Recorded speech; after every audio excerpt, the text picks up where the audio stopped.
Selamat pagi, perkenalkan nama saya Hannes Budi Mustafian dari SMA Negeri 77 Jakarta, kelas 12 IPA 1 absen 36. Pada kesempatan kali ini saya akan melakukan ujian praktik fisika mengenai hukum kolom. Pertama-tama sebelum kita melanjutkan, saya ingin menyampaikan permintaan maaf pada Pak Mulyono karena saya baru bisa membuat video sekarang dan mengumpulkannya secara terlambat karena saya sempat terpapar COVID-19 dan mengalami gejala yang cukup berat. Dan mohon dimaafkan jika mungkin dalam video ini saya beberapa kali batuk sehingga mengganggu jalannya video ini. Baik, selanjutnya kita akan memasuki praktek kita. Saya akan mulai share screen.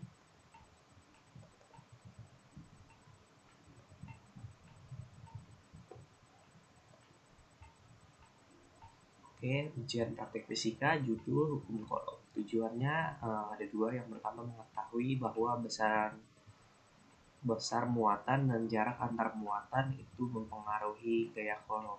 Nanti itu seperti apa pengaruhnya itu kita bahas di pengolahan data dan nanti di kesimpulannya. Setelah yang kedua ada tujuannya adalah mengetahui besar konstanta, mengetahui besar nilai konstanta yang mempengaruhi besar gaya kolom secara tetap atau konstan. Jadi perubahannya itu tetap secara konstan sesuai dengan nilai konstanta kolom itu. Alat dan bahannya ini kita menggunakan dua muatan dan penggaris untuk mengukur jarak antar muatan karena kita juga menggunakan lab secara virtual ya. Baik, kita masuk ke teorinya terlebih dahulu. Teorinya adalah gaya yang diakibatkan dua muatan listrik disebut gaya kolom. Gaya kolom dapat dihitung dengan menggunakan rumus hukum kolom, yaitu F sama dengan K konstanta Q1 kali Q2 per R kuadrat. Keterangannya F sama dengan gaya kolom dalam Newton. K konstantanya itu di sini kita pakai konstanta yang memang aslinya ya, jadi 8,987517923. ini ada 1 2 3 4 5 6 7 8 9 10 desimal kali 10 pangkat 9 Newton meter kuadrat per C kuadrat. Atau ini sebenarnya biasa kita buatkan dalam hitung-hitungan di soal 9 kali 10 pangkat 9 N kali M kuadrat per C kuadrat.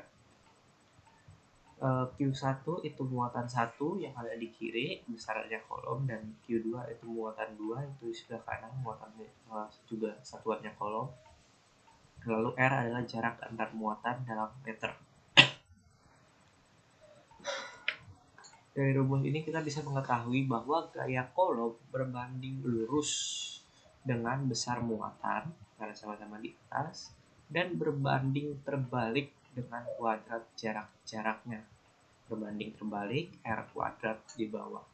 Sehingga semakin besar muatan, semakin besar gaya kolom. Tetapi jika semakin besar jarak antar muatan, maka semakin kecil gaya kolom. Nanti ini akan kita buktikan dalam percobaan-percobaan kita. Oke, saya pertama-tama akan jelaskan terlebih dahulu langkah kerjanya.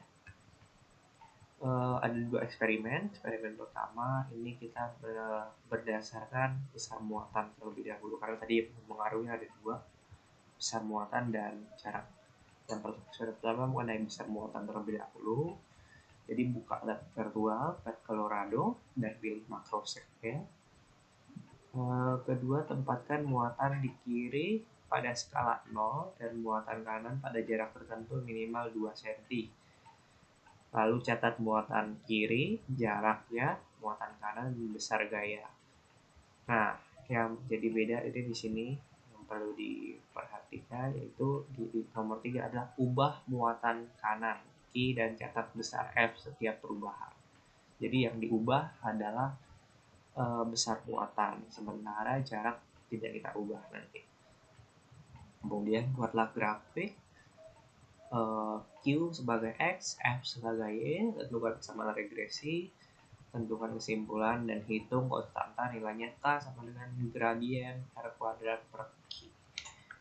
Oke, kita masuk ke ini, cat Colorado-nya.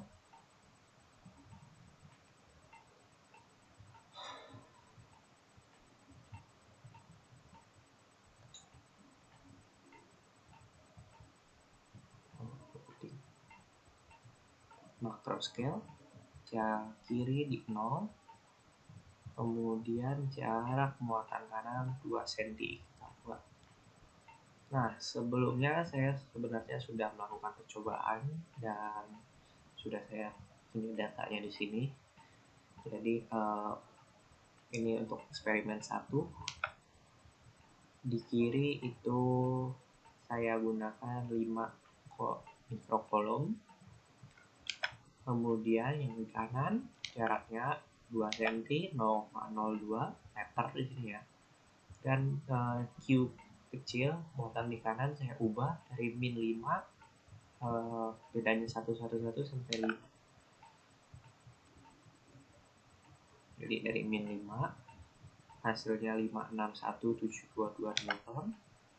Ini sudah saya masukkan. Tapi di sini min karena plus dari min. Sebenarnya ini minnya ini ya tidak terlalu berpengaruh. Yang berpengaruh di sini adalah mengenai jaraknya. Karena kan ini besaran vektor, jadi punya arah. Jadi minus ini artinya dia tarik menarik. Sementara kalau dia positif dia tolak menolak. Sebenarnya 561 di sini baik yang minus dan positif itu besar gayanya sama, karena di sini juga tidak ada min ya. Di sini otomatis karena menggunakan tabel tarik menarik. Kemudian 4, jadi 449 378 337 033. Ini 111 kita geser. Sebenarnya semuanya sama persis, sudah saya masukkan.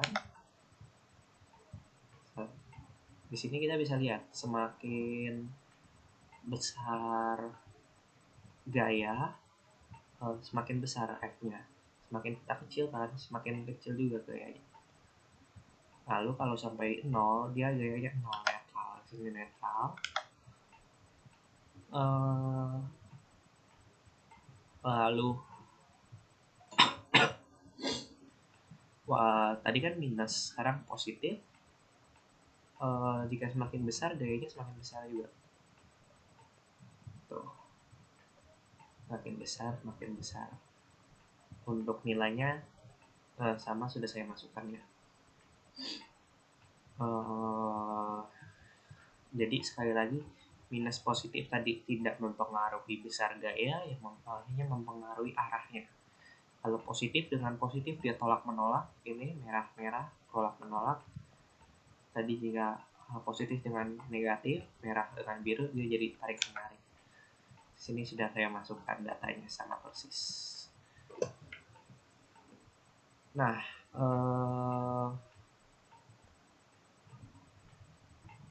kemudian kan kita diminta untuk memasukkan grafik persamaan regresi dengan Q sebagai sumbu X. Di sini Q-nya dari tadi ada Q kecil ya, yang dikarinya kita ubah-ubah, yaitu min 5, min 4, 0, 1, 2, 3, 4, 5. Dan juga F sebagai sumbu Y. Ini F-nya sebagai sumbu Y. Ini kan tadi 561,722 dan seterusnya. Nah, buatlah grafik dan tentukan persamaan regresi. Di sini kita otomatis dari Excel langsung muncul persamaan regresi. Lalu ada hasilnya Y sama dengan 112,35X min 1E min 14. Nah, di sini bisa kita lihat sebenarnya dari grafik ini. Kita lihat berdasarkan angka ya. Semakin besar muatan 1, 2, 3, 4, 5, angka gayanya juga semakin besar, 112, 200, 300, 400, 500. Ini juga kita lihatnya ke kiri. Ini karena dia minus tadi. Soalnya kalau di sini kita masukkannya secara positif, nanti grafik di sini akan kacau dan persamaan regresi ini nggak muncul, nanti jadi kacau kalau kita ubah ini jadi positif.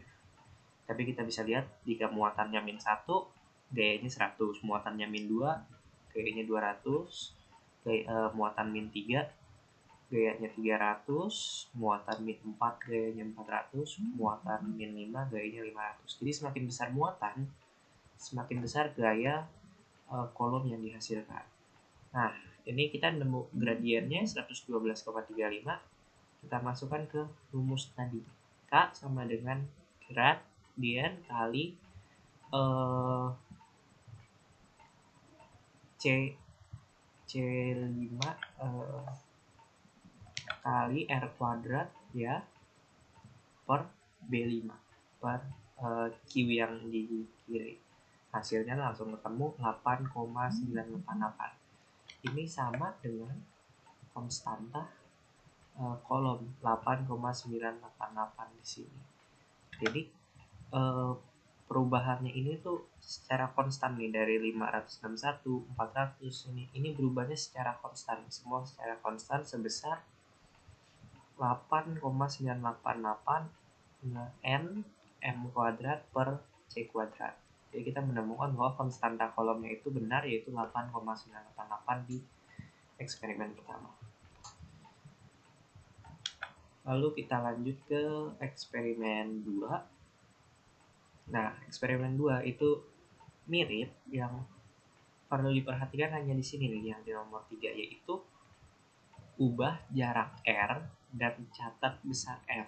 Kalau tadi kan yang pertama ubah muatan kanan dan catat besar F. Kalau ini yang kita ubah itu jaraknya, muatannya tetap. Nanti sumbunya juga R sebagai sumbu X dan F sebagai sumbu Y.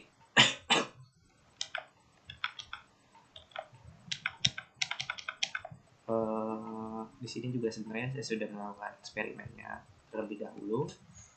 Di kiri kita menggunakan 5 kolom, kanan juga sama-sama 5 kolom. Lalu jaraknya ini yang kita ubah dari 2 cm, 3 cm sampai 10 cm. Ini dalam meter, jadi 0,02, 0,03 dan seterusnya. 5 dan 5. Dari 0,2 cm 5,61, kemudian kita geser 3 cm 249 di sini. Kita geser 4 jadi 140, geser 5 cm 89 dan seterusnya. Nilainya sama karena saya sudah melakukannya terlebih dahulu dan saya mengambilnya dari sini.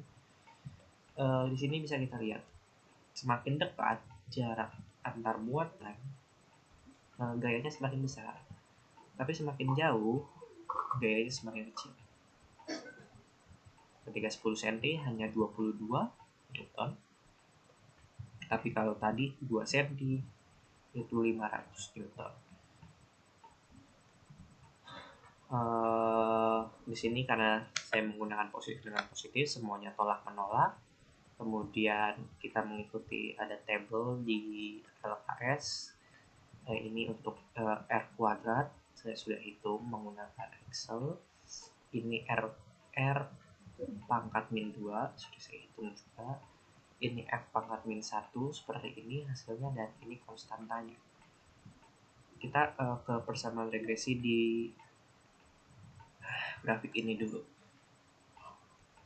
Dari grafik sumbu Y ini F ya, 561, 240 dan seterusnya. Sementara untuk X adalah R jaraknya 0,02, 0,03. Nah, di sini kita bisa lihat titik-titik ini melengkung seperti persamaan kuadrat, membentuk seperti parabola, karena R-nya sendiri di rumus itu adalah R kuadrat. Jadi memang seperti ini. Kalau tadi kan dipersamakan 1 berbanding lurus dan tidak kuadrat, jadi garis lurus seperti ini X. Kalau di R sini melengkung karena berbanding terbalik kuadrat, dan ini seperti garis asimptot, yaitu garis yang mendekati 0 karena memang semakin jauh jaraknya gaya kolom semakin habis sehingga semakin mendekati 0. Ini dari 500 semakin mendekati 0. Kalau kita tarik ini jaraknya semakin jauh, ini semakin mendekati 0. Seperti itu. Lalu juga di sini saya sudah memasukkan persamaan regresi, menemukan gradien 5129 X, dan kita masukkan di rumus ini di konstanta, dan hasilnya sama, yaitu 8,988. Jadi perubahan ini berubah sebesar 8,988 n kuadrat per c kuadrat, konstan atau tetap. Jadi perubahan ini melengkung ini itu berubahnya secara tetap 8,988. Kita kembali ke Word sini. Ini pengambilan data tadi. Nah, kita masuk ke pengolahan data. Ini adalah keterangannya, jarak R tetap, muatannya berubah. Ini eksperimen pertama ya, muatan berubah, R-nya tetap. Kemudian hasil perhitungan konstanta menghasilkan nilai yang tetap konstan, yaitu 8,988, yang berarti perubahan besar gaya akibat perubahan besar muatan, berubah secara konstan sebesar 8,988 n kuadrat per c kuadrat. Kemudian tadi di sini gaya minus memiliki besar yang sama dengan yang positif, hanya arahnya yang berbeda. Ini grafiknya. Oke, ini kesimpulan di eksperimen pertama adalah semakin besar muatan, semakin besar gaya yang akan dihasilkan.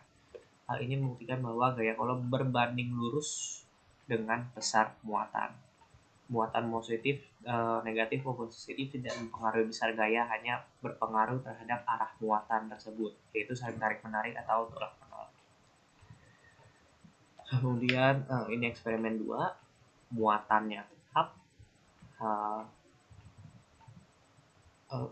bukan gaya berubah, maaf di sini salah, muatan tetap, jarak berubah, dan hasil penghitungan konstanta menghasilkan nilai yang tetap 8,988 n m kuadrat per c kuadrat. Oke, ini tadi sebenarnya sudah kita bahas. Semakin besar jarak antar muatan, gaya yang dihasilkan semakin kecil. Dapat dilihat bahwa titik-titik data F menunjukkan membentuk garis semakin mendekati 0 atau dikenal dengan garis asimptot. Titik-titik pada garis juga melengkung seperti parabola yang menunjukkan bahwa gaya kolom berbanding terbalik kuadrat dengan jarak antar muatan. Dan kesimpulan dari praktek kita hari ini adalah gaya kolom berbanding lurus dengan besar muatan dan berbanding terbalik dengan kuadrat jarak-jaraknya. Sehingga semakin besar muatan, semakin besar gaya kolom, tetapi semakin besar jarak antar muatan, semakin kecil gaya kolom.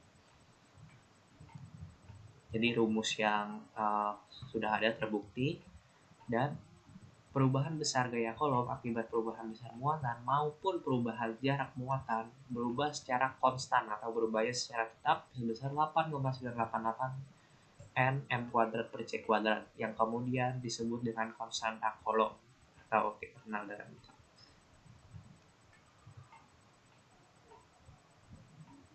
Oke, sekian dan terima kasih. Semoga apa yang telah saya sampaikan bisa berguna bagi kita semua. Terima kasih.